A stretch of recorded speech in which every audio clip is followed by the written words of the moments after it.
Hello everyone, मैं हूं विनय मिश्रा और आपके लिए लेके आया हूं नेशनलिज्म इन यूरोप का क्लास 3।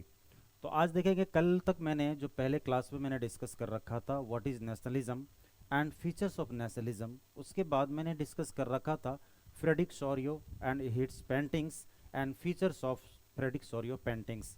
उसके बाद भी कुछ बहुत सारे टर्म्स भी उसमें यूज हुए थे जिनको मैंने काफ़ी अच्छे से डिफाइन और एक्सप्लेन कर रखा है। और साथ ही साथ जो सेकेंड क्लासेस हैं उसमें मैंने the French revolution and the idea of nation को काफ़ी अच्छे और सिंप्लीफाइड तरीके से मैंने डिफाइन कर रखा है। और साथ ही साथ नेपोलियनिक कोड पे मैंने डिस्कस किया था। और आज आपका लेक्चर 3 है जिसमें आप लोगों का स्वागत है। हमारे साथ बने रहिए और अपने एग्ज़ाम्स में काफ़ी अच्छे मार्क्स 97, 98, 99 और यहाँ तक कि 100 मार्क्स भी आप ला सकते हैं। हालांकि मैं इस चीज़ की गारंटी नहीं लेता हूँ क्योंकि ये टोटली डिपेंड्स आप पे करता है। सिर्फ मैं आपका सारथी हूँ, गाइड हूँ, बट वर्क आपको करना है और मार्क्स अच्छे आपको लाना है और खुद का और अपने समाज, अपने सोसाइटी का और अपने देश का नाम को रोशन करना है। तो आइए, मैं ज़्यादा वक्त आपका ख़राब नहीं करना चाहूँगा और आपका शुरू करते हैं आज का टॉपिक और उनसे रिलेटेड सारी चीज़ों को और शुरू करते हैं। आइए, तो इसमें देखेंगे कि जो हमने डिस्कस कर रखा था नेपोलियनिक कोड, और नेपोलियनिक कोड में कौन कौन सी बातें थी, उन सारी चीज़ों को मैंने कल डिफाइन कर रखा था। अब इसमें जो हमारा अगला टॉपिक है, how Napoleonic code became helpful.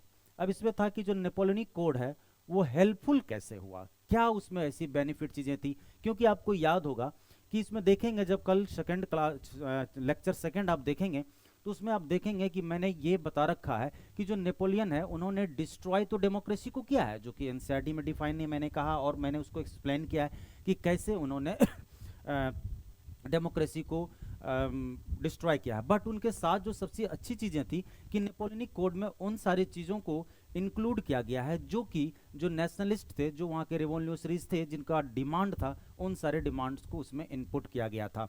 तो अब देखते हैं कि जब जो नेशनलिस्ट, जो वहाँ के देश के लोगों का डिमांड था किससे, मोनार्क से, उन सारी डिमांड्स को उन्होंने नेपोलियनिक कोड में ऐड किया था। तो क्या उन सारी चीज़ों को ऐड करने से जो फ्रेंच सोसाइटी के लोग थे, क्या उनको कोई हेल्पफुल हुआ था? तो यस, वो हेल्पफुल हुआ था। और ऐसे क्वेश्चंस आपके एग्जाम में 3 to 5 मार्क्स में ऐसे क्वेश्चंस आ सकते हैं कि how Napoleonic code became helpful to the citizen of France. ऐसे क्वेश्चंस आपके आ सकते हैं, चूंकि लगातार आप देखेंगे तो जो बोर्ड का क्वेश्चंस का लेवल है वो थोड़ा सा बढ़ता जा रहा है और डायनामिक क्वेश्चंस भी आ रहे हैं और उसी क्वेश्चंस को अलग अलग तरीके से पूछते हैं जिसमें कि हम लोग फंस जाते हैं कॉन्सेप्ट के अभाव में। तो मेरी एक कोशिश रही है कि मैं ऐसा टॉपिक और उसमें ऐसा कंटेंट बना दूँ जिसमें कि आप as it is board exams में लिख सकते हैं। क्योंकि आप देखेंगे कि क्वेश्चंस में ये लिखा हो रहता है कि आप आंसर अपने शब्दों में करें, ना कि बुक्स। ऐसा नहीं कि एनसीईआरटी के लाइंस को पूरी तरीके से आप छाप दें, बिल्कुल ऐसा नहीं करना है। तो ऐसा ही कुछ है, इनको आप देखते हैं मैंने पॉइंट वाइज इसको काफ़ी अच्छे से डिफाइन कर रखा है, जिसको कि सीधे आप एग्जाम्स में हूबहू डिट्टो लिख सकते हैं और पूरी की पूरी मार्क्स आपको मिलेगी, इस बात की मैं गारंटी लेता हूँ। तो आइए देखिए कि जो नेपोलियनिक कोड था वो हेल्पफुल कैसे हुआ। तो जिसमें देखेंगे कि जो पीजेंट्स था, जो आर्टिसंस थे, वर्कर्स थे, न्यू बिजनेसमैन थे, उनको क्या हुआ कि एक न्यू फ्रीडम मिला। क्या मिला उनको? एक न्यू फ्रीडम। क्योंकि आपको याद होगा कि बहुत सारे जो थे ना, ट्रेड पे रिस्ट्रिक्शन लगाया हुआ था। ट्रेड पे क्या था?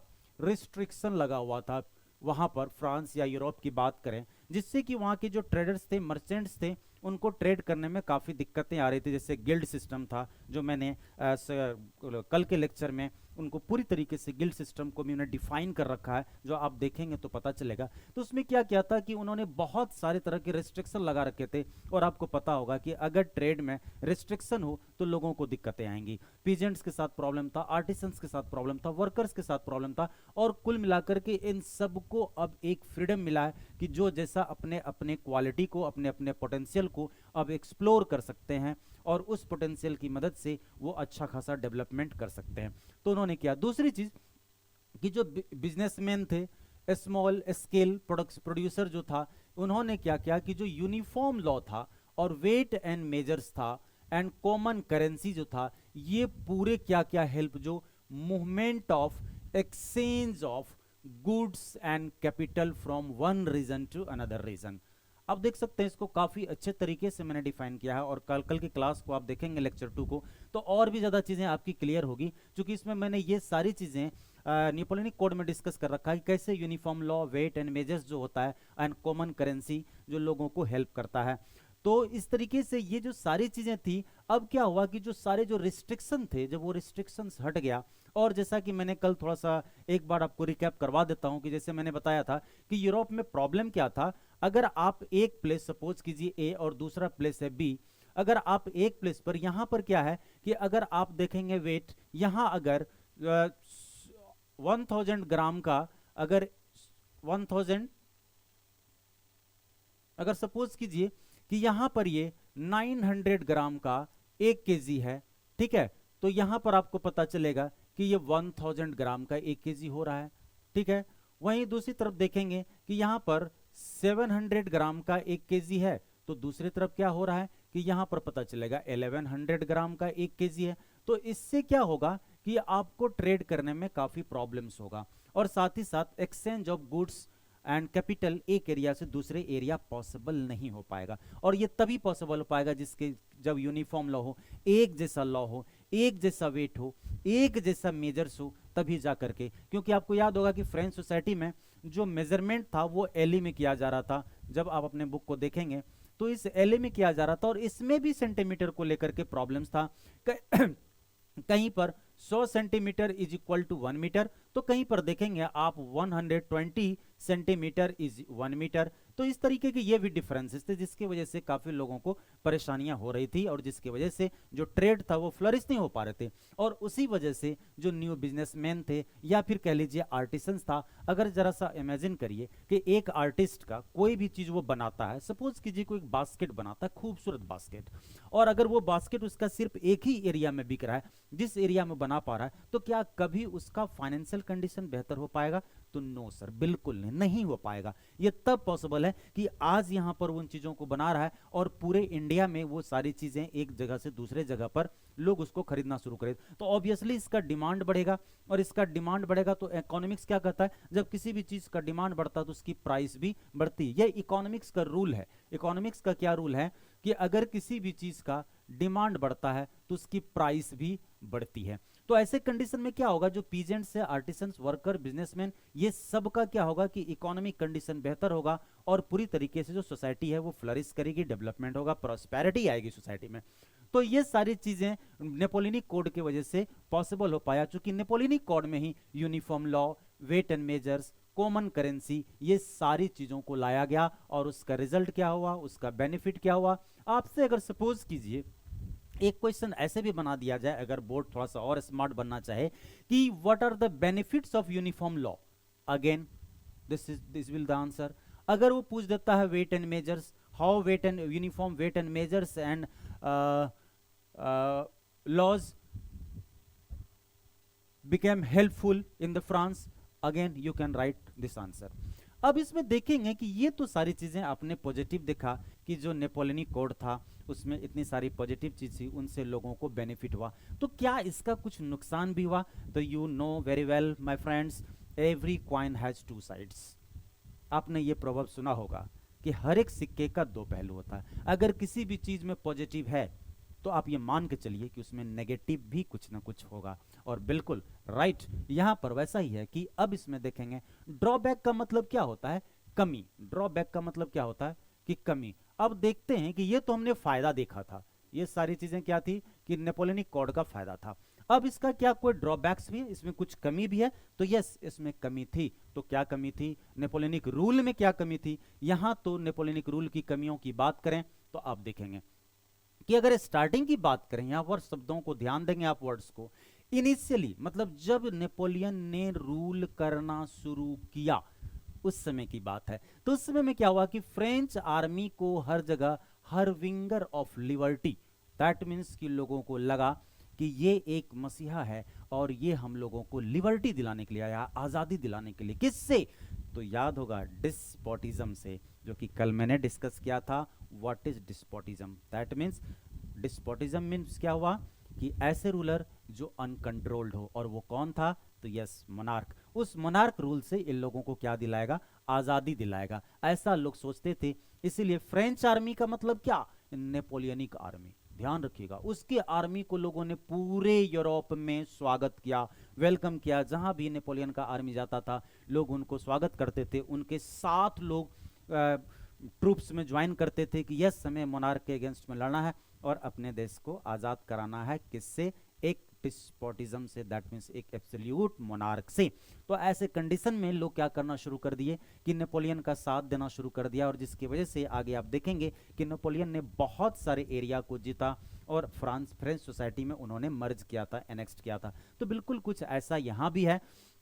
तो लोगों ने स्वागत किया, और जहां जहां नेपोलियन ने रूल करना शुरू किया, उन सारे जगहों पर उन्होंने नेपोलियनिक कोड की ही मदद से रूल करना शुरू किया। तो ये तो अच्छी बात है सर, नेपोलियनिक कोड तो आप बता रहे हो कि नेपोलियनिक कोड ने हेल्पफुल हुआ। यस, नेपोलियनिक कोड तो हेल्पफुल था, बट नेपोलियन का रूल, नेपोलियन का पॉलिसीज वो गलत था। जैसे सपोज कीजिए कि हमारे अभी देश में कॉन्स्टिट्यूशन है, उसमें सारी चीज़ें, अच्छी चीज़ें लिखी गई है, बट अगर गवर्नमेंट कुछ ऐसा पॉलिसीज बनाता है जिससे कि हमें परेशानी होगी, ये तो हमारा संविधान ने दिया, ये तो सब देखते हैं, लेकिन जो रूल बना है वो रूल तो हमें हार्म कर रहा है। तो कुल मिला के ऐसा ही था। तो नेपोलियन ने कुछ चीज़ें काफ़ी गड़बड़ी किया, जिसके वजह से कुछ ही समय बाद टर्न इनटू हॉस्टिलिटी। बिल्कुल ये एनसीईआरटी में लिखा हुआ आप देखेंगे, इसका मतलब होता है फीलिंग अगेंस्ट। दैट मीन्स कि कुछ ही समय बाद, स्टार्टिंग में वो एक प्रोवर्ब्स और है ना, everything glitters is not gold. बिल्कुल यहाँ ये सुटेबल बैठता है ये प्रोवर्ब्स कि everything glitters is not gold. बिल्कुल यहाँ जहाँ स्टार्टिंग में नेपोलियन का रूल सबको अच्छा लग रहा था और बाद में लोगों को बुरा लगा, तो क्यों बुरा लगा? तो इसमें भी आपको ऐसे क्वेश्चंस भी बोर्ड में आ सकते हैं, और मुझे ऐसा लगता है कि अगर ये क्वेश्चंस आए तो आपको 3 मार्क्स में आ सकता है ये क्वेश्चंस। 5 मार्क्स में इसके आने के चांसेस कम है, बट 3 मार्क्स में ये क्वेश्चन जरूर आ सकता है और पूछा जा सकता है। तो इसमें देखेंगे कि नेपोलियन ने क्या किया। सबसे बुरी चीज, इंक्रीज टैक्सेशन। जहां आप देखेंगे कि पूरे फ्रेंच सोसाइटी में अगर सबसे बड़ी कोई प्रॉब्लम थी तो वो टैक्स ही था, क्योंकि वहाँ के लोगों का कंडीशन बहुत ही बुरा था। लोगों का लाइफ जो था पूरा हार्डशिप था, लोग अपनी बेसिक ज़रूरतों को पूरा नहीं कर पा रहे थे, जिसकी वजह से उन लोगों को ये उम्मीद थी कि अगर कोई ऐसा रूलर आएगा हमारे मोनार्क के अलावा, तो हम लोगों के साथ जो ये फाइनेंशियल प्रॉब्लम्स है ये हमारा बेहतर हो जाएगा, अच्छा हो जाएगा। लेकिन इन्होंने आने के साथ इन्होंने वही चीज़ किया कि टैक्सेस को इंक्रीज कर दिया, कि जो सबसे बड़ी प्रॉब्लम्स थी फ्रेंच लोगों के लिए, तो इन्होंने ये चीज़ किया। उसके बाद इम्पोज्ड सेंसरशिप। इन्होंने क्या किया कि सेंसरशिप इम्पोज कर दिया। तो यहां पर सेंसरशिप आपको समझना पड़ेगा कि सेंसरशिप क्या होता है सर। तो सेंसरशिप का मतलब होता है restriction on freedom of expression. Freedom of expression, freedom of expression. That means कि अब आपको जो बोलना है वो बोल नहीं सकते। इट मीन्स कि वहां का जो रूलर होगा, अगर इस पर्सपेक्टिव में बात करें, तो अगर नेपोलियन कोई गलत डिसीजन ले रहा, फॉर एग्जांपल अगर इन्होंने टैक्स को बढ़ाया है, तो क्या वहां के सिटीजन को ये राइट्स तो है ना कि उसके खिलाफ बोले कि टैक्स क्यों बढ़ाया, ऑलरेडी हम लोगों का फाइनेंशियल कंडीशन खराब है तो हम टैक्स बढ़ाने के लिए नहीं देंगे। बट यहां पर आप ऐसा नहीं कर सकते। आपको चाहे बुक्स करो, आप न्यूज़पेपर प्रिंट करो, पैम्पलेट्स, सॉन्ग्स, कोई भी अगर आप मीडिया का इस्तेमाल करते हो, तो सबसे पहले आपको अपना वो हार्ड कॉपी नेपोलियन का एक जो ऑफिस होगा कहीं पर, इसके जो ऑफिसर्स होंगे उसके बाद देना होगा। और ध्यान रहे कि उसमें जो रूलर हैं हमारे नेपोलियन साहब, उसके बारे में एक जरा भी कुछ नेगेटिव नहीं होना चाहिए। अगर उसमें नेगेटिव है तो आप उस चीज को पब्लिश नहीं कर सकते। और अगर उसमें नेपोलियन का तारीफ है कि वाह बहुत अच्छा कर रहे हैं, हम लोगों को लिबर्टी है, आज़ादी है, बहुत मज़े में है, डेवलपमेंट कर रहे हैं, नेपोलियन तो गॉड है, हमारे इनकारनेशन ऑफ गॉड है, कुल मिलाकर अगर तारीफ करेंगे तो कोई दिक्कत नहीं है, आप उसको पब्लिश कर सकते हैं। तो यही होता है इम्पोज सेंसरशिप का। ऐसा नहीं कि आप किसी भी तरीके से गवर्नमेंट का विरोध नहीं कर सकते, बिल्कुल नहीं कर सकते। अगर ऐसा करेंगे तो आपका जहां पर जो पब्लिशर्स हैं उसको अरेस्ट कर लिया जाएगा और उसको बहुत ही गहरा पनिशमेंट दिया जाएगा। ऐसा सेंसरशिप में था। उसके बाद चलिए ये तो ठीक था कि आप भाई बोलने ना दो, रूलर हो, बहुत बड़ी बात, आपसे डरना भी चाहिए। लेकिन बुरी बात क्या है ना कि उन्होंने फोर्स रिक्रूटमेंट, अब क्या था कि जो नेपोलियन के अंदर क्या सपना था कि हम ज्यादा से ज्यादा एरिया को जीते, फ्रेंच जो फ्रेंच बाउंड्री है उसको इनलार्ज करें। सपोज कीजिए कि जो फ्रेंच के आसपास के जितने भी कंट्रीज हैं, जो छोटे छोटे किंगडम्स हैं, वो सबको मर्ज करके फ्रेंच सोसाइटी में एड ऑन कर लें। अब ऐसे कंडीशन में तो उसको फोर्स चाहिए भैया, लड़ना पड़ेगा अलग अलग जगह। तो अब वो क्या करने लगे कि जो फ्रेंच सोसाइटीज के साथ साथ आसपास के जिस भी एरिया को, किंगडम को उन्होंने मर्ज किया, उन सभी जगहों में जबरदस्ती उन्होंने फोर्स रिक्रूटमेंट कर दिया कि आपके घर में अगर कोई यंग मैन है आप लोगों के एज का, तो उनको जबरदस्ती आर्मी ज्वाइन करना पड़ेगा और नेपोलियनिक आर्मी के साथ उनको उस जगह में फाइट जा करके करना पड़ेगा और वहां पर हराएगा और फिर नेपोलियन उस एरिया को अपने फ्रेंच सोसाइटी में ऐड करेगा। ऐसा था। तो ये जो सारी चीजें देखेंगे, एक तो टैक्स का बढ़ा देना, सेंसरशिप और फोर्स रिक्रूटमेंट, ये अपने आप में तीनों चीजें आपको नहीं लगता है कि किसी भी चीज इंसान को भड़काने के लिए, गुस्सा दिलाने के लिए, उसको नाराज होने के लिए मोर देन सफिशिएंट है? तो नेपोलियनिक रूल का जो सबसे बुरी चीज है ये तीनों चीजें हैं, और जिसके वजह से लोगों ने जहां स्टार्टिंग में नेपोलियन को पसंद कर रहा था और बाद में वही लोग उनके लिए हॉस्टिलिटी का फीलिंग लाना शुरू कर दिया और नेपोलियन के लोग खिलाफ हो गए, वहां के पब्लिक भी। अब इसमें देखेंगे कि जो making of nationalism in Europe है।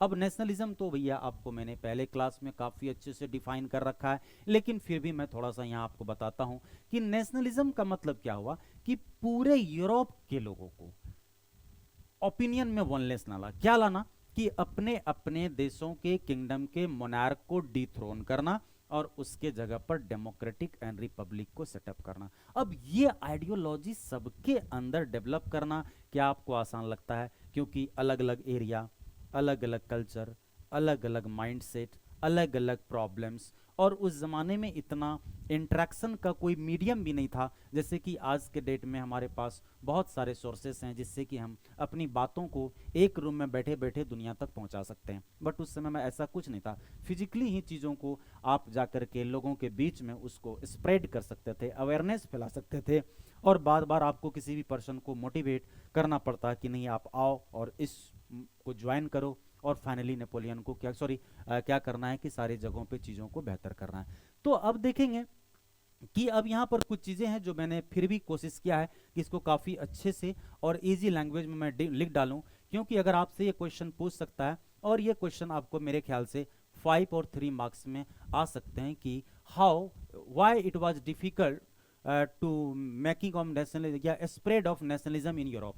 ऐसे क्वेश्चन कि नेशनलिज्म को यूरोप में स्प्रेड करना क्यों डिफिकल्ट था, तो फिर भी मैंने यहाँ पर लिख रखा है। देखिए जैसे कि आप एज इट इज एग्जाम में बिल्कुल लिख सकते हैं, it was very difficult to spread nationalism in Europe because, बिल्कुल आप जैसे आंसर लिखते हैं क्वेश्चंस को ऐड ऑन करके, क्योंकि जर्मनी, ध्यान रखेंगे, इटली और स्विट्जरलैंड, ये था क्या, डिवाइडेड इनटू किंगडम। अब देखिए सबसे बड़ी समस्या क्या है, आगे आप पढ़ेंगे कि इटली 7 स्टेट्स में डिवाइडेड था, स्विट्जरलैंड भी डिवाइडेड था, जर्मनी भी डिवाइडेड था, और कुछ जगह पर डचीज थी, कहीं पर कैंटोन्स था, और वहां का जो रूलर था वो कैसा था, ऑटोनोमस टेरिटरीज। इसका मतलब यहां पर समझिएगा कि अगर इटली टोटल 7 स्टेट्स में डिवाइडेड थे तो हर स्टेट्स का रूल एंड रेगुलेशंस और सारी चीजें क्या थी, अलग अलग थी, बिल्कुल अलग। यहां से चीजें यहां डिफरेंट, यहां से चीजें यहां डिफरेंट, यहां से यहां।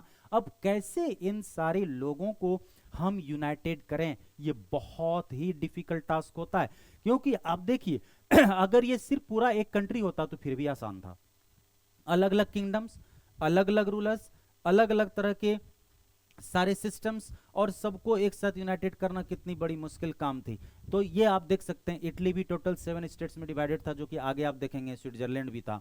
अब दूसरा चीज देखेंगे कि eastern and central Europe, eastern and central जो था वो ऑटोक्रेटिक मोनार्क के अंदर था।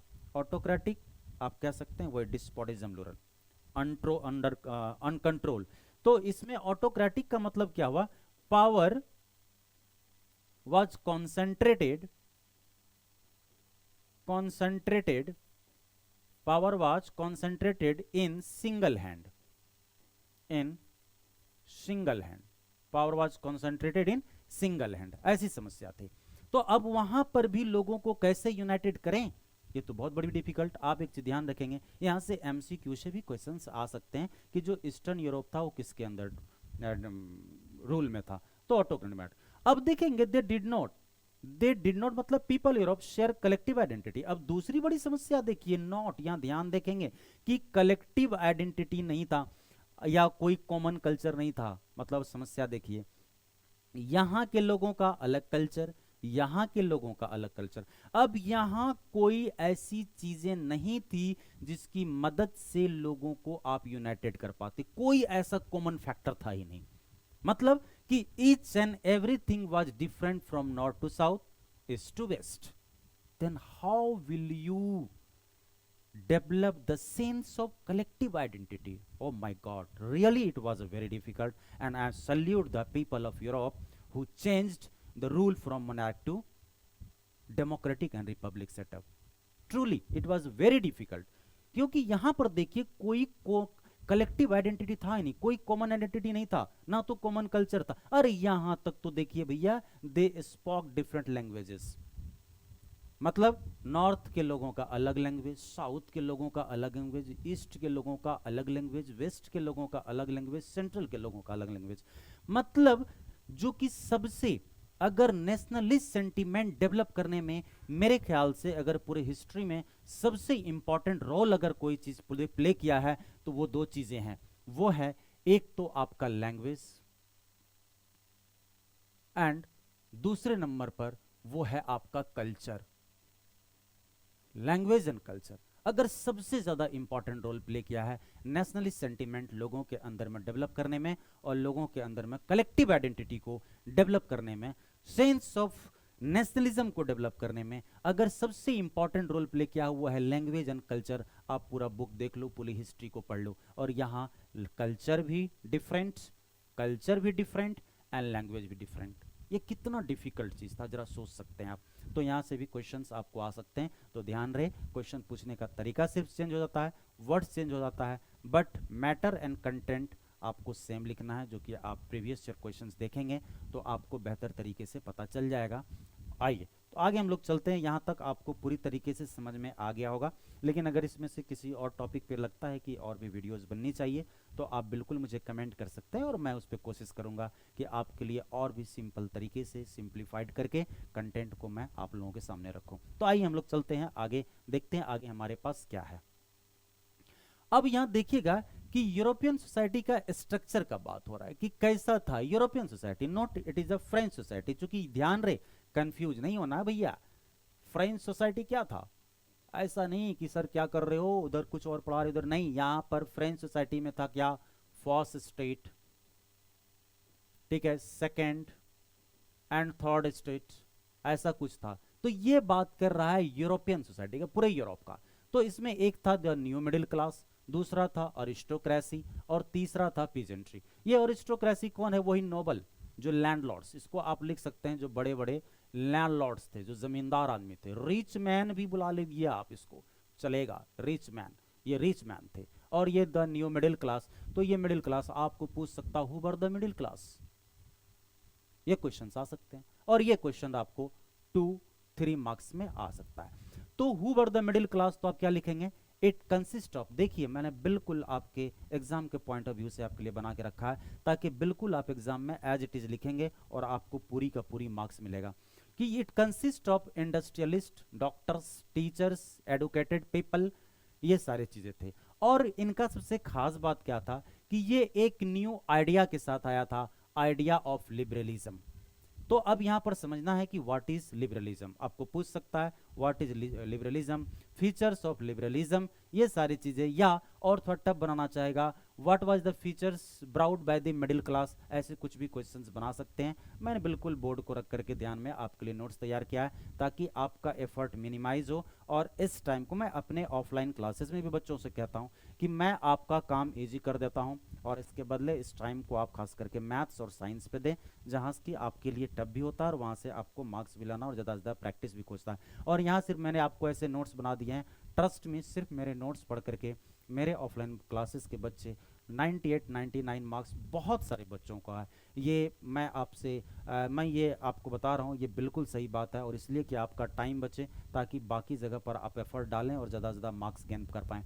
तो आइए फीचर्स देखते हैं कि विशेषता क्या था लिबरलिज्म का। फ्रीडम ऑफ इंडिविजुअल, बहुत अच्छी चीज़। इनका क्या था लिबरलिज्म का, कि ये सबसे पहले एक, देखिए लिबरलिज्म क्या होता है, सबसे पहले ये समझिए कि जो लिबरलिज्म होता है बच्चे, ये एक कुछ नहीं, एक न्यू आइडिया है। ये क्या है, न्यू आइडिया है। लिबरलिज्म कुछ नहीं, एक न्यू आइडिया है, और जिनको ये न्यू आइडिया पसंद होगा वो लोग इनको सपोर्ट करेंगे। तो यहाँ पर दो तरह के आइडिया थे, एक लिबरल और एक कंजर्वेटिव्स। ध्यान रहे आपको, दो मेन आइडिया है, एक कंजर्वेटिव्स और एक लिबरल्स। तो लिबरल्स का जो आइडिया था वो न्यू आइडिया था, सोसाइटी में नई नई चीजें, जैसे आज आप लोग मॉडर्न हैं, यंग जनरेशन है, बहुत सारी जो हमारी सोसाइटी के ऑर्थोडॉक्स के रूल एंड रेगुलेशंस बने हुए, आप उसको नहीं मानना चाहते हैं और चाहते हैं कि हम लोग आगे बढ़े। जैसे हमारे सोसाइटी के लोग मानते हैं कि अपने कास्ट में शादी होना चाहिए, आप लोग मॉडर्न जमाने के लोग सोचते हैं what is the problem intercaste marriage करने में। तो कुल मिलाकर ये कौन हो गए, new idea, that means liberals. और जो कहते हैं कि नहीं अपने ही जात में होना चाहिए, करना ही पड़ेगा, जो दैट मीन्स कि जिनका ओल्ड थॉट हो, ओल्ड थॉट, जिसका ओल्ड थॉट होगा वो क्या होगा, कंजर्वेटिव्स। जैसे हमारे दादाजी सब हैं कि वो पुराने ज़माने की चीज़ों को ही मानेंगे, नई चीज़ों को नहीं मानेंगे, बदलाव नहीं चाहते थे, ये बदलाव चाहते थे। ये चाहते हैं कि मोनार्क का रूल है और यहाँ पर पूरा का पूरा पावरफुल कौन हो, कैसा मोनार्क हो, तो भैया ऑटोक्रेटिक हो। ये क्या चाहते हैं कि ऑटोक्रेटिक मोनार्क हो। और ये क्या चाहते हैं कि सबके पास फ्रीडम अपना हो। ये चाहते हैं इक्वालिटी बिफोर द लॉ, ये बिल्कुल नहीं। ये क्या चाहते हैं, first state and second state ही पावरफुल रहे। ये चाहते हैं कि government by consent, that means कि गवर्नमेंट कैसा बने, कॉन्सेंट। कॉन्सेंट का मतलब क्या होता है हिंदी में, कि सहमति, सॉरी सहमति। सहमति का मतलब क्या हुआ, सहमति का मतलब हुआ कि जो पीपल द्वारा इलेक्टेड होना चाहिए, जिनको पीपल एक्चुअली चाहते हैं उनके द्वारा इलेक्टेड होना चाहिए। गवर्नमेंट कैसा होना चाहिए, इलेक्टेड बाय द पीपल द्वारा होना चाहिए ना, इलेक्टेड बाय, इलेक्टेड पीपल होना चाहिए। ठीक है, उसमें जो गवर्नमेंट में हो कौन हो, इलेक्टेड पीपल हो। ये थोड़ा उल्टा लिखा गया, मैं इसको लिख देता हूं फिर से, इलेक्टेड बाय पीपल। कुल मिलाकर आप सिंपल वर्डों में कहें तो ये चाहते हैं क्या, कि गवर्नमेंट कैसा हो, तो डेमोक्रेटिक हो। ये क्या चाह रहे हैं, सिंपल शब्दों में आप कह सकते हैं कि गवर्नमेंट कैसा होना चाहिए, डेमोक्रेटिक होना चाहिए। End of autocracy and clerical privileges, that means कि उन लोगों को जो, इन दोनों को जो प्रिविलेजेस मिला हुआ था कि सारी बड़ी बड़ी चीजें यही लोग कर पाएंगे, ऐसा नहीं। अब क्या होना चाहिए, इक्वालिटी। अब योग्यता, टैलेंट, जो मैंने पहले कहा था कि ये चाहते थे कि वही जो प्रिविलेजेस है बर्थ पे होना चाहिए, बल्कि नहीं, अब ये क्या चाहते हैं कि किसी को जो प्रिविलेजेस मिलना चाहिए उसके टैलेंट पे, ना कि उसके बर्थ पे मिलना चाहिए। फ्रीडम ऑफ मार्केट, जो कि हम लोगों ने काफी डिस्कस कर ही रखा, freedom of market that means कि ताकि जो exchange of goods and capital का आसानी से एक जगह दूसरी जगह ट्रेड हो पाए, ये चाहते थे। एबोलिशन ऑफ टैक्सेस, जो कि आप देखते हैं कि बाद में नेपोलियन ने भी टैक्सेस इम्पोज किया था, तो ये चाहते हैं कि पूरी तरीके से टैक्सेस हट जाए और आसानी से हम लोग वहाँ पर ट्रेड करें और फ्लरिश करें। तो आई होप कि आपको यहाँ तक अच्छे तरीके से समझ में आया होगा, और आगे मिलते हैं कल नेक्स्ट वीडियो के साथ, नेक्स्ट कंटेंट के साथ। Have a good day, thank you very much.